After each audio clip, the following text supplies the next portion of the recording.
দর্শক, আপনারা জানেন যে ৫ই আগস্ট রাজনৈতিক পট পরিবর্তনের পর বাংলাদেশের কূটনীতি, রাজনীতি সবকিছু কিন্তু পাল্টে গেছে। আগে সবকিছু ছিল ভারতমুখী রাজনীতি, ভারতমুখী পররাষ্ট্রনীতি।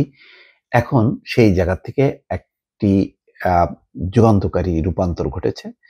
সেখানে বাংলাদেশের পক্ষ থেকে বলা হচ্ছে, না, কোনো একক দেশের সাথে না, সবার সঙ্গে সমান বন্ধুত্ব এবং সেই বন্ধুত্বের ভিত্তি হবে মর্যাদা সম্পন্ন এবং রীতিমতো সাম্যের একটি পরিস্থিতি তৈরি হবে।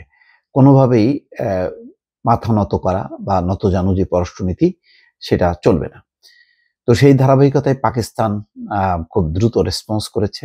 পাকিস্তান কাছাকাছি এসছে এবং বাংলাদেশ যে ইস্যু নিয়ে পাকিস্তানের সঙ্গে এখন একমত, সেটি হচ্ছে সার্ককে পুনর্জীবিত করতে হবে এবং এই অঞ্চলে ব্যবসা বাণিজ্য চাঙ্গা করতে হবে। ইতিমধ্যে করাচি থেকে সরাসরি জাহাজ আসতে শুরু করেছে চট্টগ্রাম বন্দরে এবং শাহবাজ শরীফ এবং বাংলাদেশের অন্তর্বর্তী সরকারের প্রধান উপদেষ্টা ইতিমধ্যে দুবার দুটি কনফারেন্সে তারা একসঙ্গে কথা বলেছেন।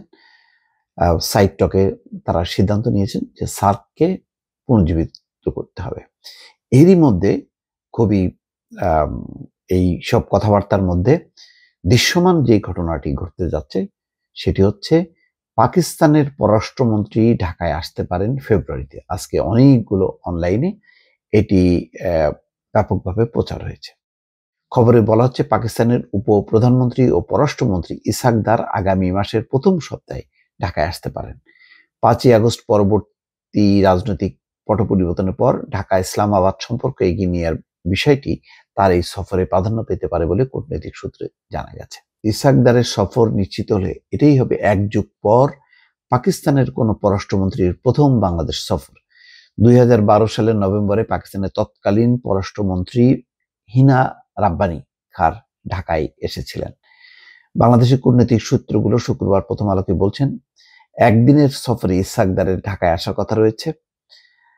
এ নিয়ে দুই দেশের মধ্যে কথা হচ্ছে, সব ঠিকঠাক ভাবে এগুলে ফেব্রুয়ারি ৫ থেকে ৭ তারিখের মধ্যে ইসহাক দার একদিনের জন্য ঢাকায় আসতে পারেন। কূটনৈতিক সূত্র বলছে, ইসহাক দার ফেব্রুয়ারির প্রথম সপ্তাহে দক্ষিণ পূর্ব এশিয়ার একটি দেশ সফরের সময় বাংলাদেশ সফরের পরিকল্পনা করছেন। ঢাকায় পাকিস্তানের হাইকমিশনার সৈয়দ আহমেদ মারুফ গত বৃহস্পতিবার বিকেলে পররাষ্ট্র মন্ত্রণালয়ের মহাপরিচালক ইশরাত জাহানের সঙ্গে এই সফরের বিষয়ে মন্ত্রণালয়ে আলোচনা করেছেন। ঢাকা ও ইসলামাবাদের কূটনৈতিক সূত্রগুলো জানাচ্ছে, ৫ই আগস্ট রাজনৈতিক পট পরিবর্তনের পর থেকেই বাংলাদেশের সঙ্গে সম্পর্ক ঘনিষ্ঠ করার উপর জোর দিচ্ছে পাকিস্তান। গত সেপ্টেম্বরে নিউ ইয়র্কে জাতিসংঘ সাধারণ পরিষদের অধিবেশনের ফাঁকে এবং গত ডিসেম্বরে কায়রোতে D8 শীর্ষ সম্মেলনের ফাঁকে অন্তর্বর্তী সরকারের প্রধান উপদেষ্টার সঙ্গে দেখা করেন পাকিস্তানের প্রধানমন্ত্রী শাহবাজ শরীফ। পাকিস্তানের প্রধানমন্ত্রী দুবারের আলোচনাতেই প্রধান উপদেষ্টাকে ইসলামাবাদ সফরে নেওয়ার আকাঙ্ক্ষা ব্যক্ত করেছেন। জানতে চাইলে পররাষ্ট্র সচিব মোহাম্মদ জসিমউদ্দিন জানান, পাকিস্তানের উপপ্রধানমন্ত্রী ও পররাষ্ট্রমন্ত্রী ইসহাক দারের ঢাকা সফর নিয়ে দুই দেশের কর্মকর্তাদের মধ্যে প্রাথমিক আলোচনা হচ্ছে, তবে এখনো কিছু চূড়ান্ত হয়নি। দুই দেশের সম্পর্ক নিবিড় করার প্রয়াসে পাকিস্তানের উচ্চ পর্যায়ের একটি ব্যবসায়ী প্রতিনিধি দল চলতি মাসে ঢাকায় আসছে। কূটনৈতিক সূত্র বলছে, আগামী জুনে ইসলামাবাদে বাংলাদেশ হাইকমিশনের নির্মাণ কাজ শেষ হওয়ার কথা। হাইকমিশনের উদ্বোধনগিরি অধ্যাপক ইউনুসকে ইসলামাবাদে নেওয়া যায় কিনা তা পাকিস্তানের পক্ষ থেকে বিবেচনা করা হচ্ছে। পাকিস্তানে কাজ করছেন বাংলাদেশে এমন কয়েকজন কূটনীতিক মনে করেন, পরিবর্তিত রাজনৈতিক পরিস্থিতিতে পাকিস্তান সম্পর্ক গভীর করার বিষয়ে অতি উৎসাহী হয়ে উঠছে। আর দেশটির এমন উৎসাহ গত প্রায় ৫ মাসে নানা তৎপরতায় স্পষ্ট। দুই দেশের মধ্যে সরাসরি পণ্যবাহী জাহাজ চলাচল শুরু হয়েছে। ভিসার ক্ষেত্রে প্রতিবন্ধকতা দূর হয়েছে। ব্যবসা বাণিজ্য বাড়ার ইঙ্গিত আছে। পাকিস্তানের একটি কম খরচের বিমান সংস্থা ফ্লাই জিন্না বাংলাদেশে যাত্রী পরিবহন শুরুর অনুমতির অপেক্ষায় রয়েছে। তবে ৭১-এর মুক্তিযুদ্ধে পাকিস্তানি বাহিনীর গণহত্যার অভিযোগে পাকিস্তানের নিঃশর্ত ক্ষমা চাওয়া সহ অমীমাংসিত বিষয়ে সুরাহা না করে সম্পর্ক এগিয়ে নিতে বাংলাদেশ আগ্রহী নয়। বাংলাদেশের প্রধান উপদেষ্টা অধ্যাপক ইউনুস গত মাসের কায়রোতে পাকিস্তানের প্রধানমন্ত্রী শাহবাজ শরীফের সঙ্গে সাক্ষাতে এই অবস্থানই তুলে ধরেছেন।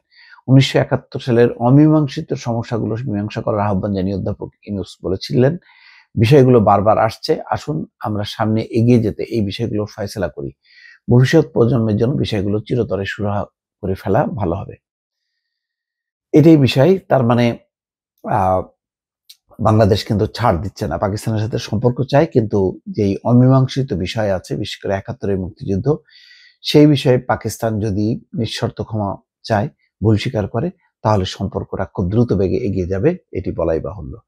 আওয়ামী লীগ ২০০৯ সালে ক্ষমতা আসার পর থেকে দুই দেশের সম্পর্কে টানাপোড়েন শুরু হয়, যদিও এর মধ্যে বাংলাদেশ ও পাকিস্তানের মধ্যে পররাষ্ট্র সচিব পর্যায়ে চতুর্থ বৈঠকটি ২০১০ সালের নভেম্বর ইসলামাবাদে অনুষ্ঠিত হয়েছিল। আর মানবতা বিরোধী অপরাধের বিচারকে কেন্দ্র করে দুই দেশের সম্পর্কে যে টানাপোড়েন শুরু হয়, পরে তা তিক্ততায় রূপ নেয়।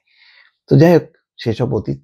মোট কথা, বাংলাদেশ চাইলেও পাকিস্তানের সাথে সম্পর্ক স্বাভাবিক করতে পারতো না, কেননা ভারত এখানে বড় একটি ভূমিকা আছে। ভারতের কথার বাইরে বাংলাদেশের এক পা নড়ার কোনো ক্ষমতা ছিল না। এখন সেই পরিস্থিতির অবসান হয়েছে।